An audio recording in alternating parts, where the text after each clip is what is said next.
A continuación, se presentará un sucinto recuento histórico para entender un poco más a fondo cómo se da la creación de las ciencias sociales.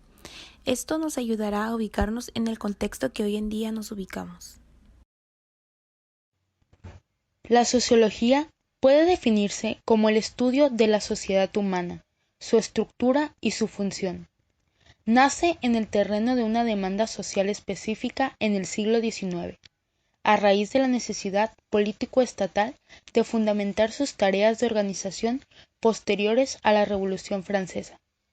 De esta manera, se quiere remarcar que las cuestiones políticas aportan el caos de los acontecimientos, entre los que la sociología intentará poner un orden teórico y la política establecerá un control social. Augusto Comte, el creador de la disciplina y de su nombre, afirmaba en su primera elaboración de una política positiva que las concepciones políticas siempre se habían basado en la imaginación y no en la observación. Así pues, la ciencia positiva se basa en la observación sistemática de los fenómenos sociales, siendo necesario el papel activo de los científicos en el establecimiento de las relaciones entre dichos fenómenos a través de la creación de teorías e hipótesis del pasado y presente. En otras palabras, el modelo de ciencia positiva se subordina a la racionalidad técnica, de modo que el principal y único valor es la utilidad. La función de este conocimiento era aportar elementos para un gobierno positivo, racional de la sociedad, que implicaba instaurar una religión civil. La influencia del positivismo fue enorme en la configuración de diversos estados nacionales. Karl Marx radicalizó el concepto de revolución para convertirlo en la utopía de la revolución social.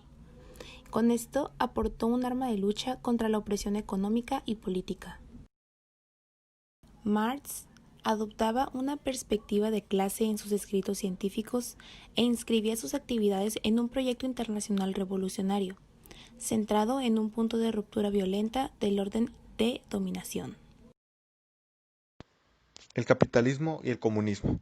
En la actualidad, la posición teórica marxista continúa siendo fecunda para sostener una visión social. Unos ejemplos de ellos, por ejemplo, que hay naciones en la actualidad que adoptaron el marxismo como la doctrina oficial. Entre ellos están China, Corea del Norte, Vietnam, Cuba. También el marxismo fue la doctrina oficial del bloque de naciones presidido por la URSS hasta hace apenas poco más de 20 años. La aparición de la interpretación marxista se halla ligada al socialismo utópico de Saint-Simon y otros autores como Stirner. La influencia del marxismo desde el siglo XX ha sido muy marcada e incluso sigue ejerciéndose. Sin embargo, también es cierto que el comunismo no se materializó tal cual lo plantearon Marx y Engels, y terminó convirtiéndose en un proyecto fallido. Ambas visiones de los fenómenos sociales tuvieron la virtud de proporcionar el marco global de desarrollo científico sobre estas cuestiones en el ámbito académico. Vladimir Lenin. Lenin funda una relación entre práctica y política revolucionaria y violenta, y una teoría del capitalismo como modo de producción que antecede al socialismo y al comunismo. Los marxistas querían modernizar Rusia, según los estándares occidentales, para acelerar el desarrollo del capitalismo. Rusia era un país atrasado que no podía competir con la igualdad de condiciones como las grandes potencias europeas de ese entonces.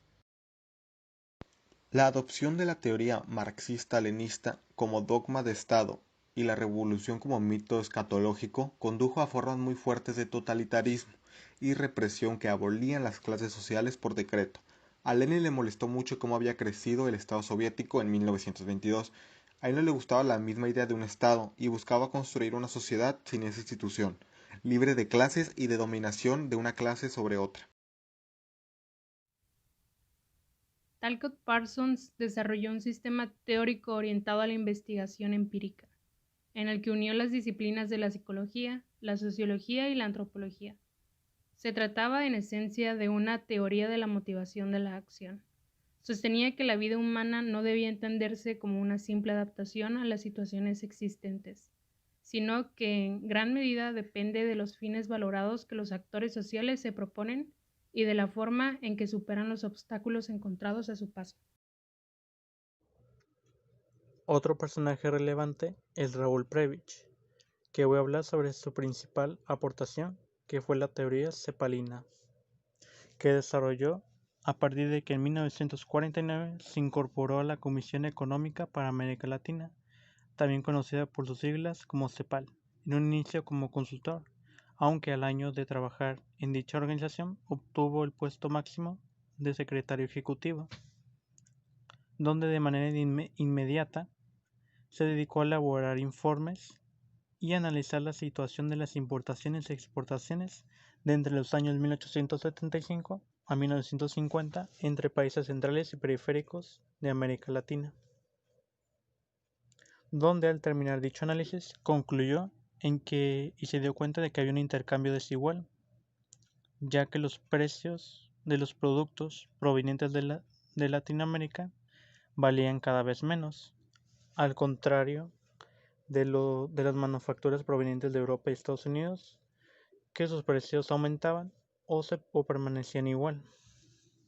A partir de dicha situación, elaboró la llamada teoría cepalina, que fue relevante hasta los años 70, donde se enfocaba en el desarrollo de la industrialización regional de Latinoamérica para enfrentar dicha situación desfavorable para los productos latinoamericanos, que tiene que ver la teoría cepalina y Raúl Prebisch en la historia del desarrollo de las ciencias sociales. Básicamente, ya que en estos años había un interés por definir las características y la situación de América Latina en el mundo, tanto en el plano social como político como económico, principalmente económico.